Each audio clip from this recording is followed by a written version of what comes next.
po namin ang aming bungsong anak na si Micah Kulsutin.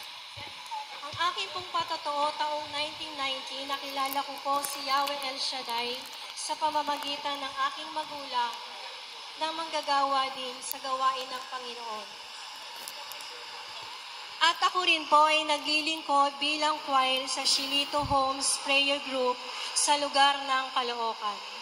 Taong 1994, na-assign po si Brother Bong sa aming gawain at nagkakilala po kami. Kinaibigan niya po ang aking magulang at ang mga workers.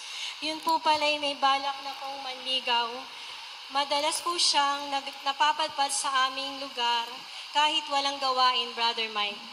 Hanggang sa isang araw, nagtapat po siya ng kanyang layunin. Naghahanap daw po siya hindi ng magiging girlfriend kundi mapapangasawa. Hindi ko na namalayan ang mga sumunod na nangyari. Parang pinagtagpo at tinadhana nga po kami, mga kapatid. Sa madaling salita, nakasal po kami sa simbahan pero hindi na naging madali ang lahat. Kasi nagsama po kami ni Brother Bong, kahit isang kutsara wala siyang pundar. Nagsimula kami asin wala. Subalit sa tulong ni Yahweh El Shaddai, unti-unti naming nabuo ang aming mga pangarap. Na-promote po siya bilang service volunteer disciple at na-assign sa iba't ibang lugar at mga probinsya. Nabiyayaan po kami ng 4 na anak at kasalukuyan po ang aming panganay ay nasa Spain bilang physical therapy sa barko. Taong 2001, dumating po sa amin ang isang napakatinding pagsubok nang umatin po kami, buong pamilya, sa opening ng isang gawain ng Born Again Christian. Dahil ninong po namin kasakasal si Brother Romy Abiliar na siyang founder nito. That was Sunday at nang kinalunisan, nag-report po si Brother Bong sa Amorsolo at malungkot na umuwi dahil wala na raw ang kanyang pangalan sa listahan ng disciple. No region, no assignment, no mission. Kaya po, mga sumunod na araw, nag-commit po siyang sumama kay Brother Romy Abiliar. Subalit hindi nagtagal ang aking brother husband, ay nag-decide na pong mag-abroad para sa aming pamilya at mga pangangailangan.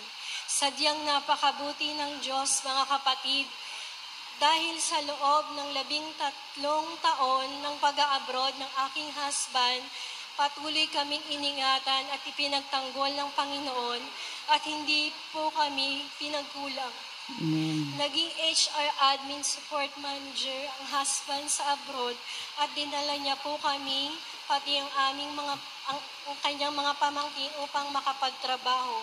Taong 2018, si husband po ay umuwi para magbakasyon dito sa Pilipinas.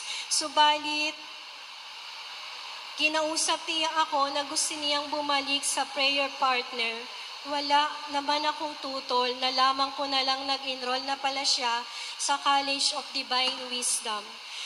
At yung kanyang visa, ticket at kontrata ay hindi na po niya ginamit. Taong 2022, nakapagtapos po si husband sa College of Divine Wisdom with Academic Distinction Award. At noong March 27, 2024, nag-take po siya ng board exam at naipasa po niya ang licensure exam for teacher. At kasalukuyan po na naglilingkod bilang preacher ng PFCC 24 Cavite. Salamat po sa Panginoon. To God be the glory. Amen. Praise the Lord. Purihin ang Panginoon.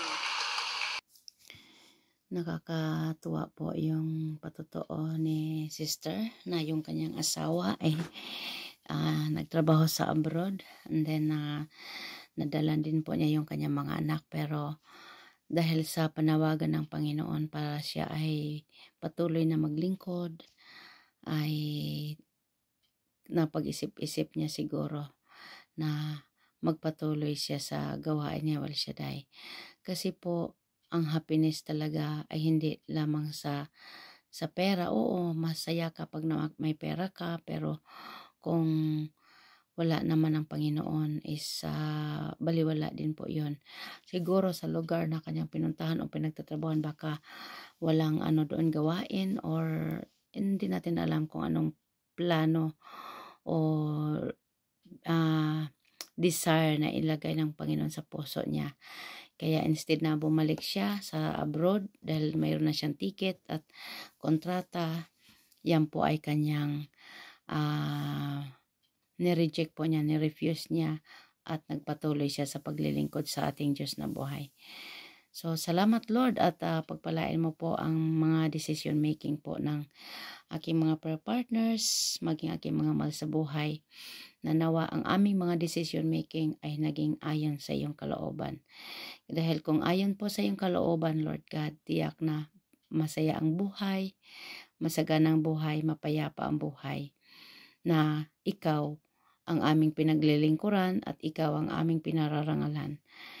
Kaya Lord, salamat po sa Diyos, sa iyo ang parangal, papuri at pagsamba, in Jesus' name. Amen.